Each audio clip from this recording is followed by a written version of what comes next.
expected yan. Expected yan sa serbisyo. You can be relieved anytime. Habang functus officio. You are good while the need exists. Pero sir, sabi niya, nag-meeting daw kayo nung nagpunta siya dito. Ano yung Ayun. usapan niyo, sir? Nag-meeting daw kayong dalawa. Oh, pumunta sa opisina. Ano po yung sinabi niya sa inyo, sir? Well, I just give him my piece of advice as former chief PNP. Oh. Ayun ang sinabi ko sa kanya. Decided to relieve. Bakit? Ulit natin from the start. Affirms that President Ferdinand Marcos Jr. has made the difficult but necessary decision to relieve PNP Chief Police General Nicolas Torre III. Based on ICC practice, attorney, are there specific procedural rules and guides how quickly such requests should be resolved? Well, they should be resolved. So the statutory framework requires that requests for interim release are resolved as soon as possible. Attorney. Yes. Magandang hapon muli sa ating mga kasama. Nandito naman si Kuya Goods nagbabalik. At syempre, kung di ka pa nakasubscribe sa ating channel, pa-subscribe na lang po at hit mo na rin yung bell para updated ka sa ating mga video. Nako po, ito na. Ito na yung sinasabi. Oh, happy? Happy ba kayo mga kasama? Nako, ito na ho yung mga hinahanap ng taong bayan na masasabing pagbabayaran o nakarma. Dahil yung ating kababayan ay sabik na sabik sa hustisya na ginawa kay Tatay Digong dahil kasi sisipain ko yan. Nako, nasipa sa pwesto, mama. Yan kasi. Ang pagkiwari natin dito sa mamang ito, ito ho ay napag-initan. Naalala nyo ba nung nagsasagupaan silang dalawa? Yung isang, ano ba pangalan nun? Vic Jun? Yung isa. Nagsasagupaan sila. Siyempre, DILG secretary yun eh. Ito Chief of Staff. Chief PNP. Yun malapit yun sa Pangulo. Ikaw nabigyan ka lang ng bahaging atensyon. Yun lang. Umabuso, sabi niyang nakararami. Bakit ba sinipa? Deserve mo ba na masibak, o matanggal sa pesto? Pero bago tayo magsimula sa ating talakayan at reaksyon, sa like and share, samahan mo na subscribe at i-bell all mo para nakakatanggap ka ng notification. Marami ba ang happy? Happy! Kung happy ka, i-type mo kung nasan lugar ka. Ilagay mo hashtag happy. Mars. Ganun lang. Ngayon, ano yung bali-balita rito? Maski si Senador Bato ay nagulat. At humingi pa pala ito ng peaceful advice. Peaceful advice. Bakit?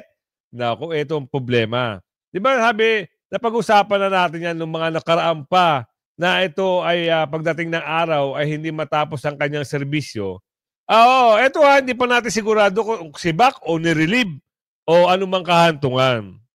Ngayon, napalitan Ano ba sumatatal nun? Napalitan, tinanggal sa pwesto, nirelieve. Bakit? Anong dahilan? Aalamin natin yan. Ngayon, pwede bang matanggal ang kanyang mga benepisyo o retirement fee kung sakasaka? Kasi may nakahaing kaso rito sa KOJC pa lang meron na to Tapos yung babae na yung Dubai, hindi ko maintindihan kung ano yung kaso.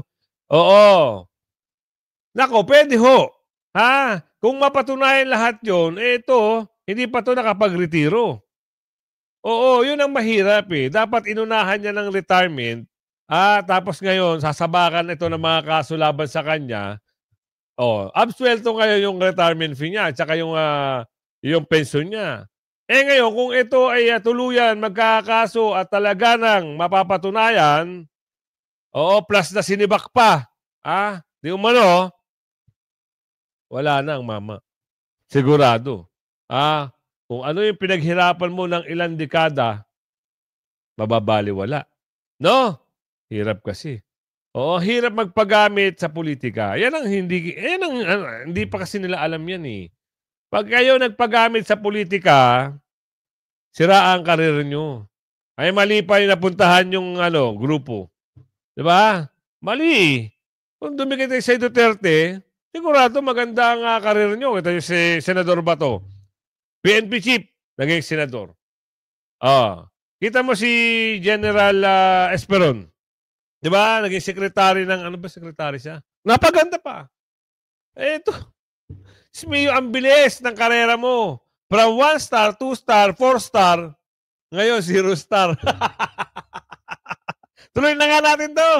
Lumutang ngayon ang mga espekulasyon kung bakit sinibak si General Nicolas Torre III bilang Philippine National Police Chief. Bakit daw? Buminggo di umano si Torre sa kaangasan at tila umaastang presidente Yun! ng Pilipinas. Yun! Mapapanood sa video na sakay si Torre ng Land Cruiser at mayroon pang blinker nang dumalo ito bilang guest of honor ng Pavorulun Afi Festival sa Tuguegarao City. Naku. Ngunit ayon sa batas, tanging ang presidente, vice-presidente, Senate President, House Speaker at Chief Justice lamang ang pinahihintulutan gumamit ng blinker. Naku, Ngunit yun na. inilantad naman ng commentator at writer na si Bobby Tiglao ang tunay na dahilan kung bakit sinibak sa pwesto si General Diwata Torre. Ayun na. From one of my chat groups, why Malacanang ousted Nicolas Torre as PNP chief. Nicolas Torre III lost his post as Chief of the Philippine National Police on August 26, 2025. Agoy. Just 3 months after stepping into the role. The palace move came after a heated clash with the National Police Commission or NAPOLCOM and Interior Secretary John Vic Remulla. The breaking Yun. point, a Yun. controversial reshuffle. At the center of the conflict was Torres' decision to reshuffle senior police officers without NAPOLCOM's green light. Yun na sinasabi natin. Di ba nagkakaroon sila ng problema nito ni Vic Jun, mga nung nakaraang mga ilang linggo lang. Di ba? Nagpaparinigan nga ito eh. Doon na. Malakas ang kapit nung isa eh. Hindi mo kakayanin pa yun. Oo, yun DILG Secretary. Kaya nun maglaglag ng mga kapulisan, hepe ka man, o sino ka man, general ka man, kaya ka ilaglag ng DILG Secretary. Yun ang kinalaban. Naku, kaya naman pala. From one of my chat group, why Malacanang ousted Nicolas Torre as PNP chief? Tanong, Nicolas Torre III lost his post as Chief of the Philippine National Police on, ngayon, August 26, 2025. Just 3 months after stepping into the role. Naku, grabe. 3 buwan lang naramdaman mo? The palace move come after the heated clash with the National Police Commission, NAPOLCOM, and the Interior Secretary, si Vic Jun. Breaking point! Ayun na, controversial. Doon sa reshuffle ang naging problema. Totoo yan, mga kasama. At hindi lang yan. Kaya nga, yung mga ginawa nito, na alam nyo nang akala niya credit sa kanya, maling move yun. Marami nagalit sa'yo dahil, kita nyo, yung pinasok nyo, yung religious group, pinasok nyo. Ngayon, hindi ka i-credit ng nasa taas. O kita nyo, ginawa sa kanya. Ano ginawa? Para siyang basahan. Ginamit lang siya. Siya ngayon ang nakapron kay Tatay Digong. Tandaan mo yan. Oo. Ngayon, ang mukha mo hindi mawawala sa sambayan ng Pilipino. Lalong-lalo na kay BP Sara. Ikaw yung nagyayabang dun, di ba? Sisipain ko yan. Yun na. Digital ang karma, no? Di ba? Sinipa ka. Dahil saan? Eto. Ngayon, ito gagawin mo. Advice lang ito, ha? Oo. Kung gusto mo, para hindi mo masyadong maramdaman yung galit ng mga Duterte, kung sakali, bumaliktad ka na. Ituro mo kung sino nag-utos. Yun lang. Kasi siniba ka na rito, ginawa ka na nilang basahan eh. Ano pang gagawin mo? Makikipagsiksikan ka pa dyan? Baka naman may balak sila para sa'yo. Baka pwedeng gawin ka nilang isang ano ba pwede pang posisyon dito? Parang wala na eh. No? Oh, yun lang. Oh, tuloy. On August 6, he reassigned Lieutenant General Jose Melencio Nartates Jr. to Western Mindanao and promoted Lieutenant General Bernard Banac into the PNP's second highest post. NAPOLCOM quickly struck back through Resolution 2025-0531. It ordered Torre to roll back the changes, stressing that third-level appointments needed commission approval. Torre refused to budge, defiance in a public view. Instead of backing down, Torre doubled down at the August 18 flag raising ceremony in Camp Crame. Yun na. He introduced Banac in his new role and brushed off the issue as an administrative matter. His line, "No order, no obstacle, and no challenge can break our unity and our commitment to the nation," was widely read as a direct swipe at NAPOLCOM's authority. Clash of authorities. The dispute underscored a deeper power struggle. While the president appoints the PNP chief, day-to-day supervision rests with the DILG secretary and NAPOLCOM. Torres' refusal to acknowledge that balance of power was seen as a challenge not only to NAPOLCOM but also to Remulla, who had grown increasingly frustrated with what he reportedly viewed as Torres' arrogance and disregard for protocol. Kita mo na. Ngayon, ikaw pa napasama. Oo, kasi ito lang, boss, amo manager. Ay, boss pa ba?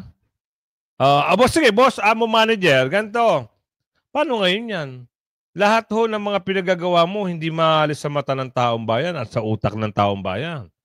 Oo, sikat na sikat ka noon eh. Ikaw yung nag-lead, di ba? Sinabi mo, ako. Sabi mo pa nga doon, yung command mo ay hindi ano, tawag doon? Parang walang makakapigil. I take my command responsibility. Sabi mo yun, di ba? Ngayon kaya, meron pa kayang interview tayo maririnig dito? Ay, nako, Diyos mio. Balitang-balita, sikat na sikat mama. Breaking news, Torre, tanggal sa pesto. Puro siya ang pinag-uusapan dito. Dati ikaw, pinapalakpakan ka. Marami. Alam mo bakit? Nasasapawan mo kasi si Vic Jun eh. Dapat si Vic Jun ang binida mo, hindi.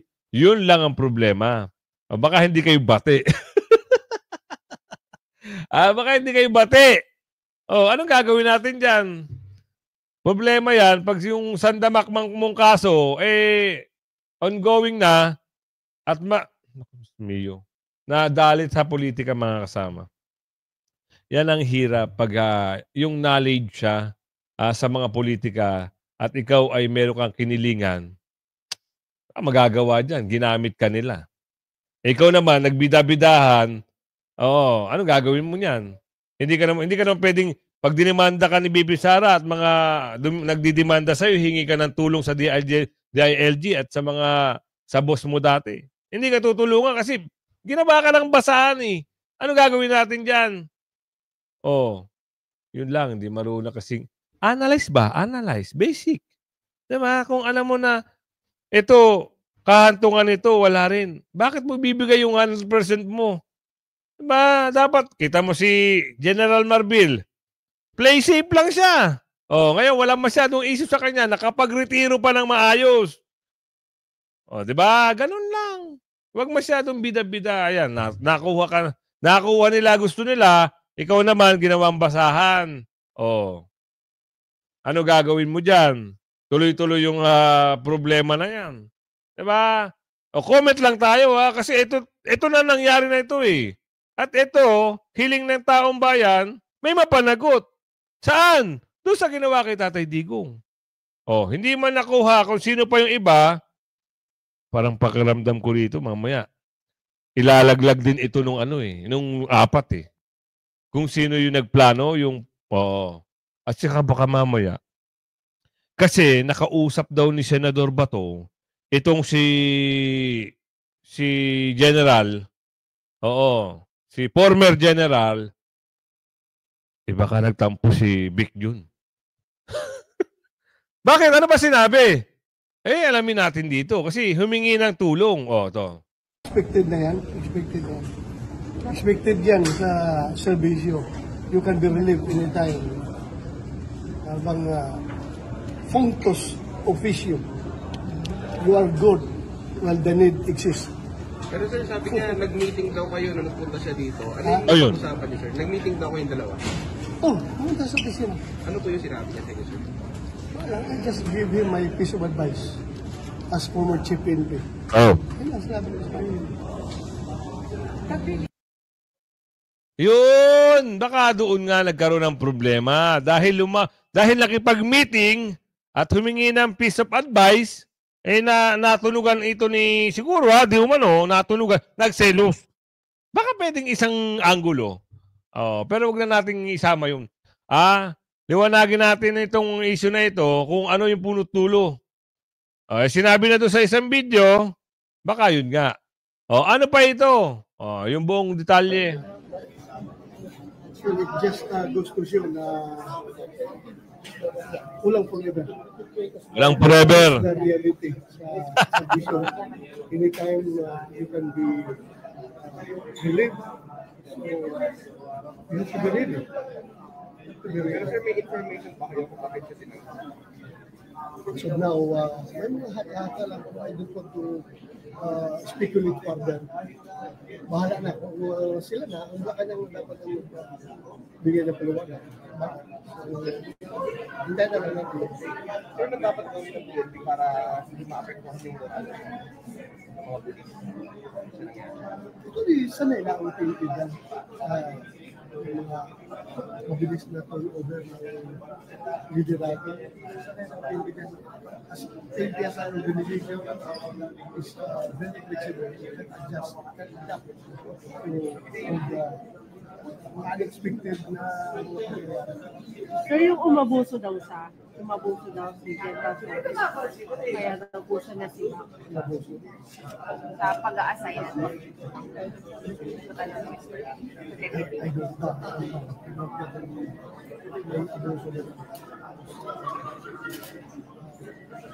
During my time, I would like to share with you the relationships between the chief PNP and the president. Either the president orders, I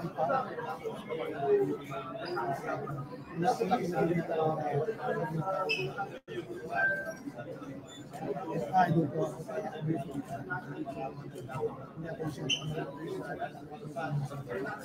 Sir, what do you think? Si General Nartates. General Nartates pa kayo. Ano po pagkakilala niyo kay General? Next week. Asahan niyo. He is an official gentleman. He is the last of the Mohicans. The last of the Mohicans. Last 92. Hindi ba yun, yung ginawa ni General Torres, yung parang mapalipas yun, parang i-active daw ang district. Bawal ba yun, sir? Ginawa niya?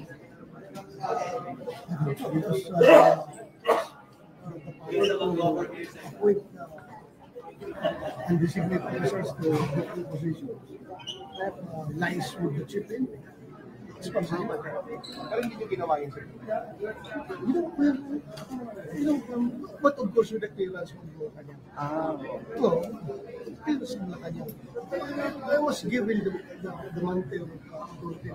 Then, President Duterte, you decide whatever you deem fit for the organization, you do it. Yun ang sabi sa akin ni President Duterte. Kaya wala ko sige, nasagasaan ko. Because the authority came from the Kita nyo na. Yan ang sinasabi natin. Kita nyo, whether o walang forever.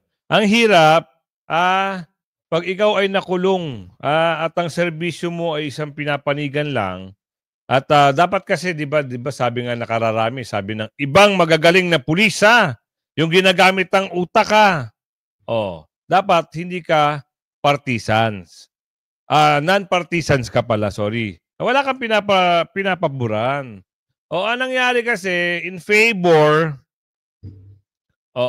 yun ang nangyari, in favor, nangyari, wala.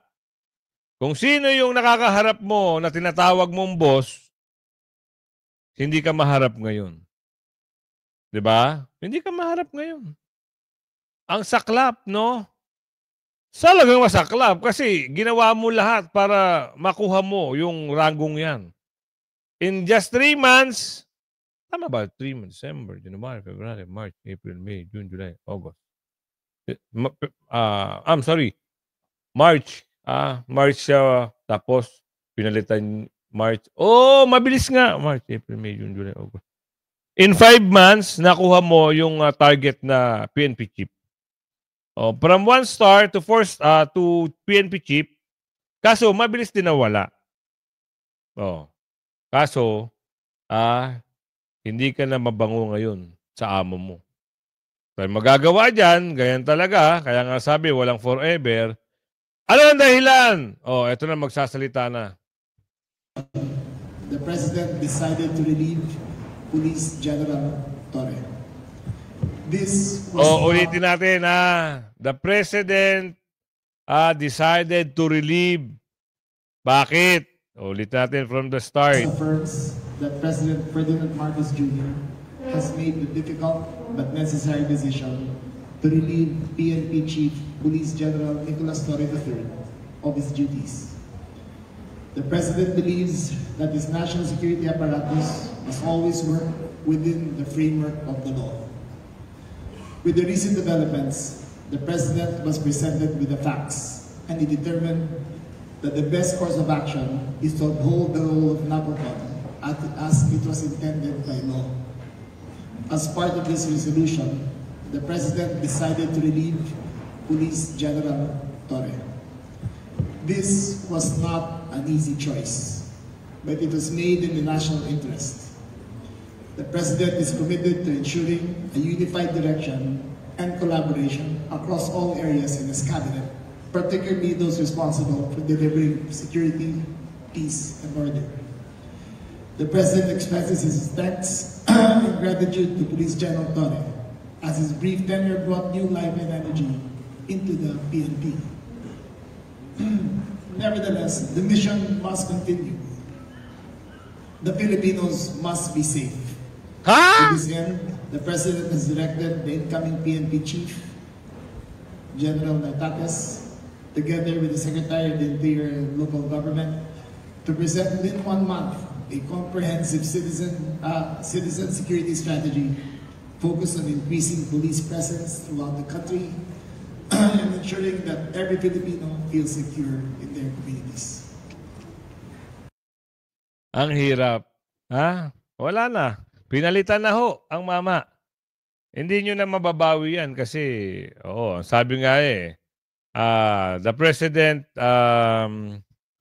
nagpapasalamat na lang kay Torre at kailangan niya sibakin. Bakit? Hindi ko alam. Ang bukod tanging alam natin, ay yung kwento dito sa video. Yun! Doon tayo naniniwala. Kagaya ng sinabi na sumobra ata sa sumobra sa galing. Baka sumobra sa galing at nasa pawan itong Woo! Talaga naman ang life is real. So bago na ho, Nartales ngayon ang PNP Chief. PNP Chief General Torre, relieved from post. Ang sakit. Paano na kaya si ate, yung lagi niyang kasama?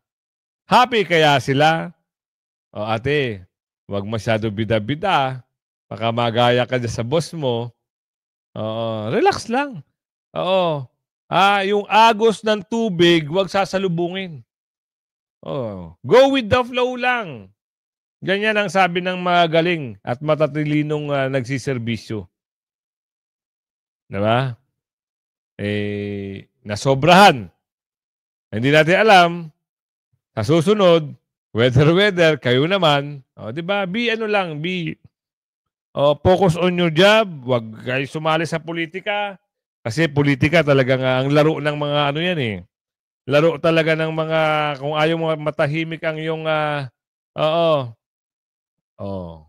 Kung gusto mo palang matahimik ang iyong peace of mind, huwag kang sasali sa politika. Yun. Nasali sa politika si Kuya. Ano tayo magagawa dyan? Dito tayo, mas maganda to. Duterte Camp umaasa na mabilis sa desisyon ng ICC. Talaga naman, Tatay Digong. Tay. Meron na tayong good news. Oo, yung umaresto sa'yo, si Bakda. Si Bakda! Naku. Parang nakakaisip ako ng ano. Parang meron akong idea. Ano yung idea mo, Kuya Goods? Di ba kasi baka simulan na yung investigasyon ng kung sino umaresto kay Tatay Digong. Baka ilihis na naman nila, ano? Baka may nalaman na gusto nang umamin. Hayaan mo na, sa sunod na lang natin pag-usapan yan. Nagkaroon lang ako ng idea, baka isang plano na naman. Ano yun? Dito muna tayo, focus muna tayo dito. Umaasa na mabilis na desisyon sa interim release. Ayaw pa nila pagbigyan si Tatay Digong, konting panahon na lang, ano? Tsaka yung 303 na witness daw, ay handang-handa na raw makipag-partisipasyon. Bakit? Bakit hindi ba kayo handa noon? Sa bagay, dagdag bawas eh. May nagsabi nga, umalma yung netizen. Sorry umalma yung netizen. Yung mga gusto raw sumama, hindi naman daw talaga biktima. Biktima raw ng poverty. Kahirapan. Hindi sila biktima ng kung ano inaako sa kay Tatay Digong. Hindi sila ganun. Ang hirap gawa-gawa, istoryahin na naman. Pasok. Atty. Kaufman, paliwanag mo. Submitting the renewed request for the interim release of the former President Rodrigo Roa Duterte, what is the expected timeline for the pretrial chamber to issue its decision? Well, it's customary that the chambers rule on such requests as quickly as possible. So we anticipate within a week or two, we should have a decision. Based on ICC practice, attorney, are there specific procedural rules and guides how quickly such requests should be resolved? Well, they should be resolved. So the statutory framework requires that requests for interim release are resolved as soon as possible. Attorney, regarding your motion to defer adjudication of the jurisdictional challenge, it is correct that the pretrial chamber must first decide on the interim release request before the turning to jurisdiction. Is that what we are aiming for here? Well, I don't think the sequencing is quite correct there. The chamber can decide on jurisdiction at any stage, even up until the end of the confirmation of charges hearing. We believe that it should be decided earlier, but as you know, we made the request a long time ago, and we're still awaiting a decision on that particular matter. Interim release, however, is a different matter entirely, and the judges normally decide on that type of thing as soon as possible. So, attorney, it is possible, just to make it clearer, that on jurisdiction, it is possible that the decision on jurisdiction could only come after the confirmation of charges hearing. At the end of the confirmation of charges hearing, it's possible. However, I believe that the decision on the jurisdictional challenge will be earlier. Interim release, I believe that should be within a few weeks. Does that affect the strategy of the defense? Not really. We hope that the former president will be released. We believe he should be released, and we hope that it will happen. Attorney, if the court ultimately decides not to proceed to trial, what happens to the unresolved motions, such as those jurisdictional challenge or interim release? Will they simply be moot or academic? They will be moot and academic, yes, exactly. I mean, if the case doesn't go to trial, it's because there isn't enough evidence to satisfy the substantial grounds to satisfy the court that the former president committed crimes. So there's no case to answer, as it were. We hope na agaran na makuha natin at makuha ni Tatay yung interim release. Nananalangin tayo. Just sabihin natin kahit bukas, sunod na araw. Huwag nang paabutin na magkaroon ng trial pa. Walang mangyayari sa trial na yan. Hindi lang maganda yan. Hindi maganda talaga sa sambayan ng Pilipino na yan. Dahil ini-expect nila na makakauwi na si Tatay Digong. Balik na naman tayo. Bidang-bida, trending. Bakit sinibak? Bakit kasi talaga namang, ayun na sinasabi, pag bida-bida, darating ng araw, marami ring magagalit. Meron pa isa dito, babae. Bida-bida din, baka sunod, masibak din. Diba? Baka sunod na naman yan, siya naman ang sibakin. Dapat nag-sorry ka na lang. Alam nyo, ito lang ang komento natin dito. Ito ho, siguro hindi ito sisibakin ng nakaupo. Nagawan po ito ng kwento. Hindi naman siya mas... Yung malamang dun yan sa sa girian nilang dalawa Doon sa sinong ipepesto, sinong ganun. Wala tayong magagawa dyan kahit yung mga ibang panatiko nila ay nagagalit. Ngayon, sila nagtataluhan. Totoo naman. Dapat ngayon, sila magkakakampi. Naglalaglaga na sila. Ano sa paningin nyo? Ano sa tansyan nyo? Bakit sinibak? Sumobra? Saan? Sumobra saan? Baka agawan daw ng peso si Bungit-ngit Baka makuha yung peso ni Bungit-ngit. Yari, di ba? Kaya si Baki na. Yan, kumabot ka sa video nga nating ito Pakilike and share Hanggang sa muli. Bye-bye!